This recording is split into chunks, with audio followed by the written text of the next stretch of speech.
মঙ্গলবার রাতে লন্ডন যাচ্ছেন খালেদা জিয়া। গণতন্ত্র ও জনগণের জন্য কাজ করার নির্দেশনা। রাজনৈতিক দলগুলোর সাথে আলোচনা করেই জুলাই ঘোষণাপত্র চূড়ান্ত করবে সরকার। 9 লাখ মার্কিন ডলার পাচার করেছেন তাপস। দুদক 5 ব্যাংক এমডিকে বাধ্যতামূলক ছুটিতে পাঠানোর নির্দেশ। চলে গেলেন ঢাকায় সিনেমার নবাব খ্যাত বিশিষ্ট অভিনেতা প্রবীর মিত্র। জানাজা ও দাফন সোমবার।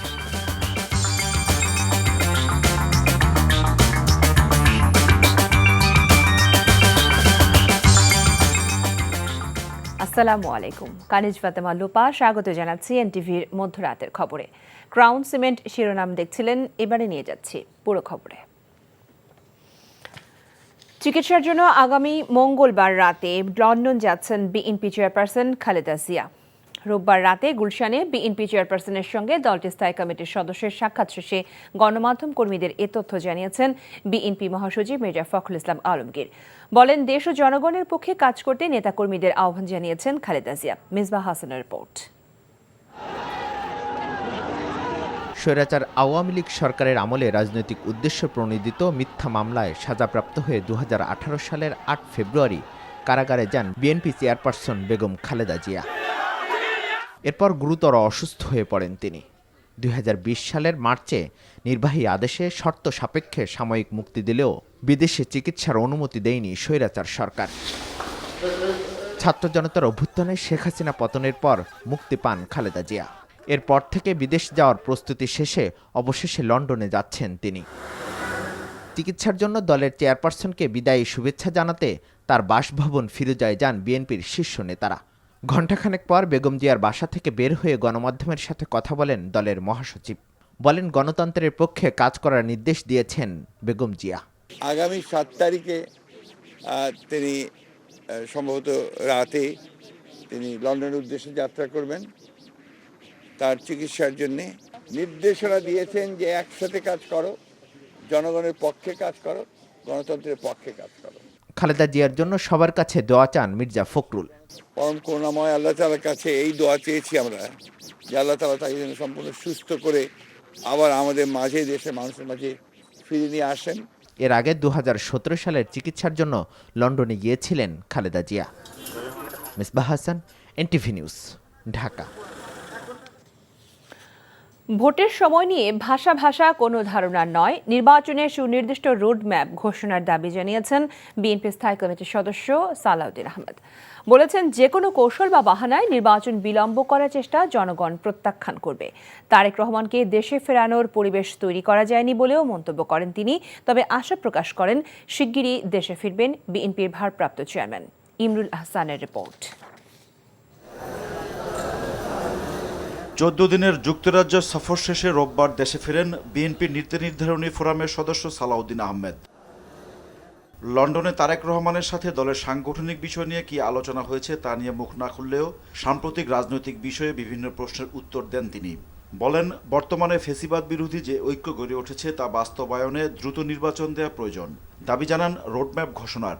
রাজনৈতিক দলসমূহের সাথে আলোচনা করে একটি নির্দিষ্ট রোডম্যাপ দেওয়াই হবে উত্তম কাজ। এমনি ভাষা একটি সময়ের ধারণা দেয়া, এটা আমার মনে হয় না যে সকল পক্ষকে সন্তুষ্ট করতে পারবে, এবং সঠিকভাবে সকল পক্ষের সাথে আলোচনা করে একটি রোডম্যাপ প্রদান করাই হবে ওনার জন্য সবচেয়ে জরুরি কাজ। প্রাতিষ্ঠানিক সংস্কার, আইনি সংস্কার এবং মাঠের সংস্কারের জন্য বেশি সময় লাগার কথা না। যে কোনো কৌশল অবলম্বন করে বা যে কোনো বাহানায় নির্বাচনের বিষয়ে বিলম্ব করার যে কোনো কৌশল জনগণ প্রত্যাখ্যান করবে। তারেক রহমানের দেশে ফেরার প্রসঙ্গে কথা বলেন সালাউদ্দিন আহমেদ। এখনো পর্যন্ত আমরা মনে করি ওনাকে নিয়ে আসার জন্য সম্পূর্ণ পরিবেশ আমরা সৃষ্টি করতে পারিনি, সেজন্য অল্প কিছু সময় লাগবে, অতি অবশ্যই আসবেন উনি। আমাদের মাননীয় ভারপ্রাপ্ত চেয়ারপারসন জাতিকে ঐক্যবদ্ধ রাখার জন্য, থাকার জন্য আমাদের সকল প্রয়াস নেওয়ার জন্য নির্দেশনা দিয়েছেন। অন্যথায় ফ্যাসিবাদ বিরোধী শক্তি এবং তাদের দোসররা আশকারা পেতে পারে, সেটা আমরা বুঝতে পেরেছি। ইতিমধ্যে সেরকম বিভিন্ন কর্মকাণ্ড জাতি প্রত্যক্ষ করেছে। তিনি বলেন, নতুন রাজনৈতিক দল গঠনের উদ্যোগে কোনো আপত্তি নেই বিএনপির, তবে তা যেন সরকারের ছত্রছায়া না হয়। বাংলাদেশের এই অবস্থায় নতুন রাজনৈতিক শক্তির যদি উদয় হয় আমরা স্বাগত জানাবো, তবে সেটা যেন কিংস পার্টি টাইপের এবং সরকারি সহযোগিতায় না হয়ে তারা সুষ্ঠু ধারায় রাজনৈতিক প্রক্রিয়ার মধ্যে জন্মগ্রহণ করে, সেটাই ভালো। Imrul Ahsan, NTV news, Dhaka. রাজনৈতিক দলগুলোর সাথে আলোচনা করেই সরকার জুলাই ঘোষণাপত্র চূড়ান্ত করবে বলে জানিয়েছেন প্রধান উপদেষ্টার প্রেস সচিব শফিকুল আলম।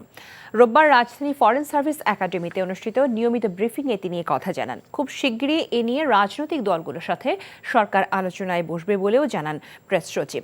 শেখ হাসিনাকে বিচারের মুখোমুখি করার উদ্দেশ্যে দেশে ফিরিয়ে নিয়ে আসার জন্য ভারতকে নোট ভার্বাল পাঠানো হয়েছে উল্লেখ করে তিনি বলেন, তাকে ফেরত নিয়ে আসাকে বর্তমান সরকার সর্বোচ্চ অগ্রাধিকার দিয়ে দেখছে।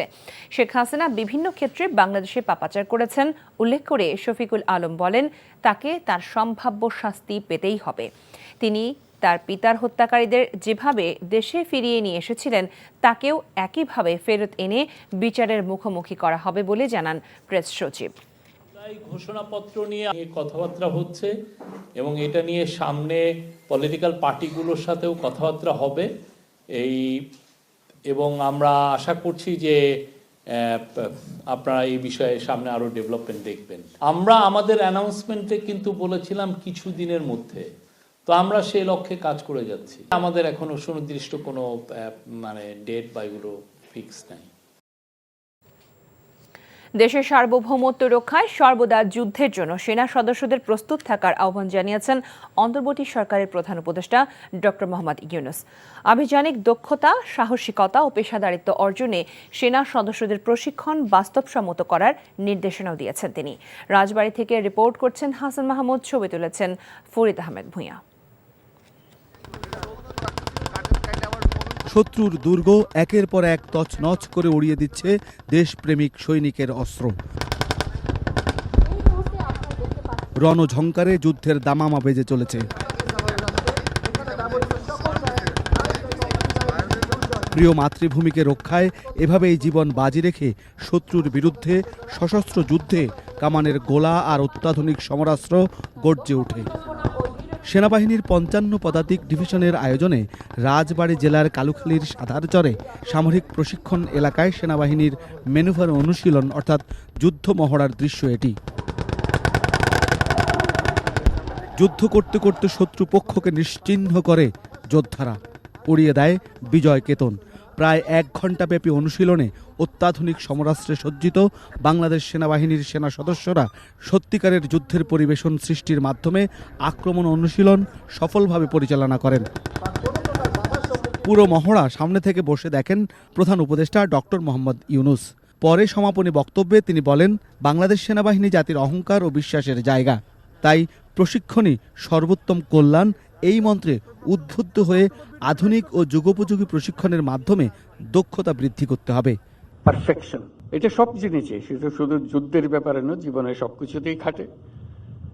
খেলাধুলার যে খাটে সেটা তো প্রতিনিয়তই আমরা দেখি, যে যত বেশি খাটে, যে যত বেশি পরিশ্রম করে, প্রস্তুতি নেয়, খেলায় জেতার সম্ভাবনা তার বেশি। যুদ্ধক্ষেত্র একই ব্যাপার, প্রস্তুতি বারে বারে করতে হয়, পারফেকশন বারে বারে করলে এই পারফেকশনের দিকে যায়।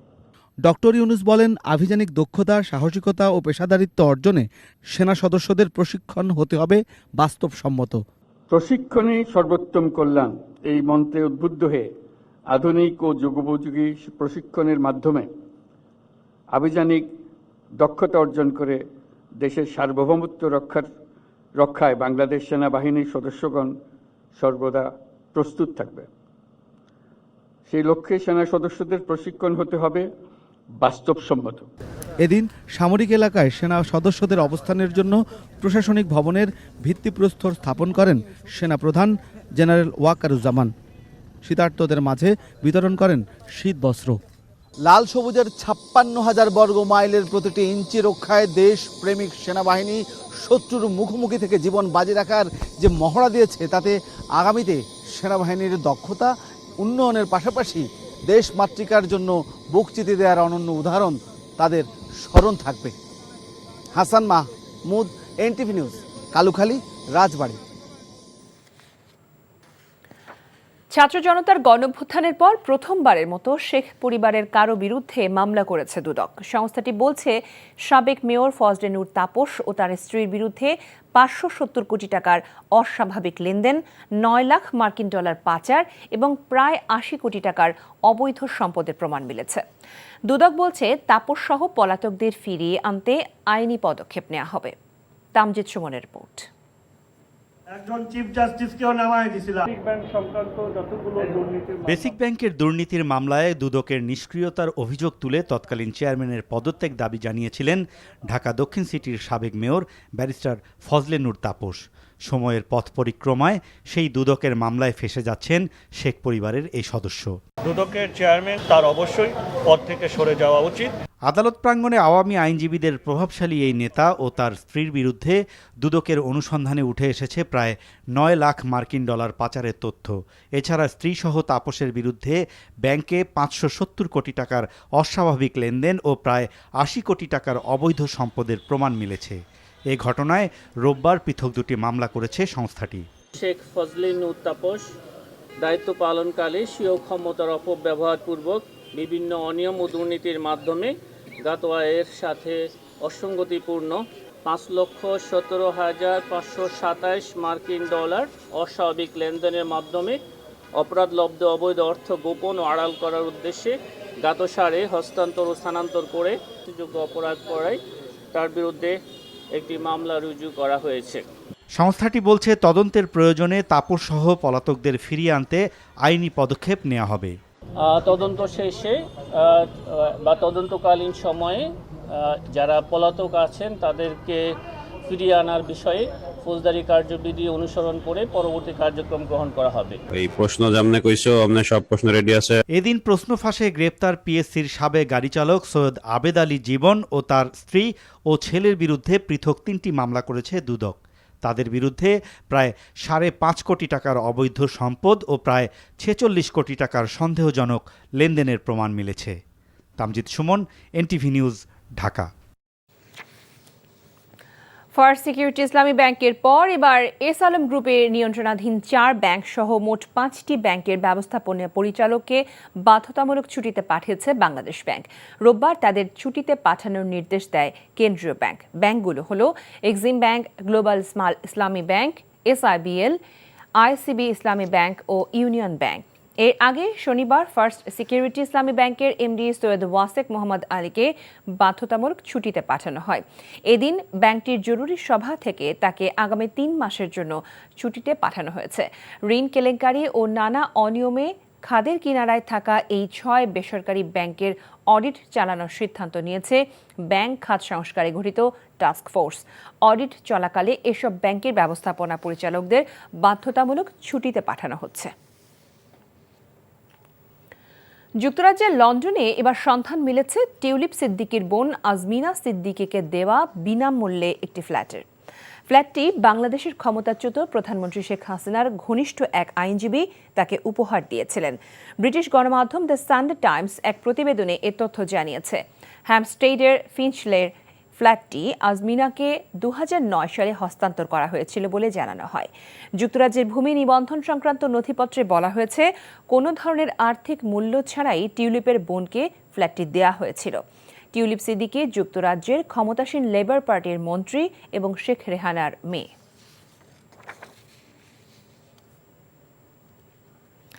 ঢাকায় সিনেমার প্রবীণ অভিনেতা রঙিন নবাব খ্যাত প্রবীর মিত্র ওরফে হাসান ইমাম আর নেই।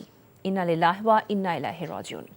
রাজধানীর স্কয়ার হাসপাতালে রোববার রাতে চিকিৎসাধীন অবস্থায় এই বর্ষিয়ান অভিনেতার মৃত্যু হয়। মৃত্যুকালে তার বয়স হয়েছিল 81 বছর। নানা শারীরিক জটিলতা নিয়ে গেল 23 ডিসেম্বর থেকে হাসপাতালে ভর্তি ছিলেন প্রবীর মিত্র। সোমবার বাদ জোহর এফডিসিতে নামাজি জানাজা শেষে তাকে আজিমপুর কবরস্থানে দাফন করার কথা রয়েছে। 1943 সালে কুমিল্লার চান্দিনায় জন্ম প্রবীর মিত্রের। 1969 সালে জলছবির মাধ্যমে বড় পর্দায় অভিষেক। অভিনয়ের বাইরে প্রবীর মিত্র 60-এর দশকে ঢাকা ফার্স্ট ডিভিশন ক্রিকেট খেলেছেন, ছিলেন অধিনায়ক। এছাড়া হকি ও ফুটবলও খেলেছেন প্রবীর মিত্র। অভিনয় করেছেন 83টি নদীর নাম, জীবন তৃষ্ণা, শেয়ানা, জালিয়াত, ফরিয়াদ, বধূ সহ 4 শতাধিক সিনেমায়। 1982 সালে বড় ভালো লোক ছিল চলচ্চিত্র অভিনয়ের জন্য জাতীয় চলচ্চিত্র পুরস্কার পান প্রবীর মিত্র। কথা বলতে কষ্ট হচ্ছে, গতকালকেই অঞ্জনা ম্যাডামকে হারিয়েছি। আগামীকাল ওনার নামাজে জানাজা এফডিসির মসজিদে অনুষ্ঠিত হবে, আর বাদ জোহর অনুষ্ঠিত হবে, এবং ওখান থেকে আমরা চ্যানেল আইতে একটা বোধহয় একটা অনুষ্ঠান হবে, ওখান থেকে তারপরে আমরা আজিমপুর কবরস্থানে ওনাকে দাফন করব।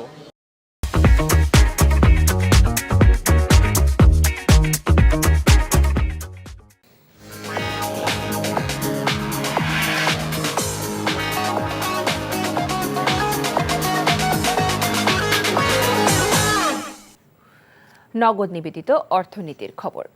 বিগত স্বৈরাচার আওয়ামী লীগ সরকারের আমলে সৌদি কোম্পানি আরামকো সহ বেশ কয়েকটি বিদেশি কোম্পানিকে বিনিয়োগ করতে দেওয়া হয়নি বলে মন্তব্য করেছেন অর্থ উপদেষ্টা ডক্টর সালেহুদ্দিন আহমেদ, যার ফলে ক্ষতিগ্রস্ত হয়েছে দেশের অর্থনীতি। রোববার দুপুরে পররাষ্ট্র মন্ত্রণালয় আয়োজিত সৌদি বাংলাদেশ সংক্রান্ত এক সেমিনারে এ কথা বলেন তিনি। দীর্ঘদিন থাকার ইচ্ছে নেই জানিয়ে কিছু ভালো কাজ করে দৃষ্টান্ত রেখে যাওয়ার কথাও বলেন অর্থ উপদেষ্টা। দেশে বিদেশি বিনিয়োগের পরিবেশ নেই স্বীকার করে এ সময় পররাষ্ট্র উপদেষ্টা তৌহিদ হোসেন বলেন, বিনিয়োগ বান্ধব পরিবেশ তৈরিতে কাজ করছে সরকার। We're trying to speed up some of the process, improvement of the process. That is very important. And these are some of my personal views. I'm looking forward to looking at it. And I think there will be some kind of a synergy between STS, which are doing soft transition to middle income country or developing country. And there are some actions I can see. I can assure the ambassador that the present government is definitely poised towards very positively towards this, and we are trying to make things really easy for the investors to come in. নববর্ষ 2025 উপলক্ষে জেদ্দাস্থ বাংলাদেশি ব্যবসায়ী কমিউনিটির উদ্যোগে প্রীতি football টুর্নামেন্টের আয়োজন করা হয়। NTV Jeddah থেকে মাসুদ সেলিম জানান, আল বালাদ সংলগ্ন একটি স্টেডিয়ামে অনুষ্ঠিত টুর্নামেন্টে অংশগ্রহণ করে মোজাম্মেল হোসেন ফাহিম ইলেকট্রনিক্স বনাম ফয়সাল আহমেদ রাজমহল রেস্টুরেন্ট। খেলা উদ্বোধন করেন আল বালাদ বিএনপির সভাপতি ব্যবসায়ী সৈয়দ জাহাঙ্গীর আলম, সাধারণ সম্পাদক আলমগীর হোসেন মিলন ও ফয়সাল আহমেদ। 4-4 গোলে খেলাটি ড্র হয়। রিয়াদে পিঠা উৎসবের আয়োজন করে আমিয়াল গ্রুপ। এনটিভি সৌদি আরব প্রতিনিধি ফারুক আহমেদ চান জানান, অনুষ্ঠানের সভাপতি ছিলেন বিশিষ্ট ব্যবসায়ী ইঞ্জিনিয়ার ইয়াসিন মিয়া। বিশেষ অতিথি ছিলেন হাবিবুর রহমান দিদার। প্রধান অতিথি ছিলেন মোহাম্মদ ইসলাম। সঞ্চালনা করেন শায়েখ মোহাম্মদ আব্দুল ওয়াসি। বিশেষ অতিথি ছিলেন আব্দুল্লাহ আল মামুন আব্দুল হাকিম। মঙ্গলবার রাতে লন্ডন যাচ্ছেন খালেদা জিয়া। গণতন্ত্র ও জনগণের জন্য কাজ করার নির্দেশনা। রাজনৈতিক দলগুলোর সাথে আলোচনা করেই জুলাই ঘোষণাপত্র চূড়ান্ত করবে সরকার। 9 লাখ মার্কিন ডলার পাচার করেছেন তাপস। দুদক 5 ব্যাংক এমডিকে বাধ্যতামূলক ছুটিতে পাঠানোর নির্দেশ। চলে গেলেন ঢাকাই সিনেমার নবাব খ্যাত বিশিষ্ট অভিনেতা প্রবীর মিত্র। জানাজা ও দাফন সোমবার। এই ছিল মধ্যরাতের খবরে। এই খবরের ভিডিও সহ আপডেট জানতে ভিজিট করুন এনটিভি অনলাইন www.ntvbd.com। এছাড়াও এনটিভির জনপ্রিয় সব অনুষ্ঠান ও খবরের আপডেট জানতে ভিজিট করুন আমাদের ইউটিউব ও ভেরিফাইড ফেসবুক পেজ। সকাল 7:30টায় সকালে খবর দেখার আমন্ত্রণ জানিয়ে বিদায় নিচ্ছি। সবাইকে ধন্যবাদ এতক্ষণ সাথে থাকার জন্য।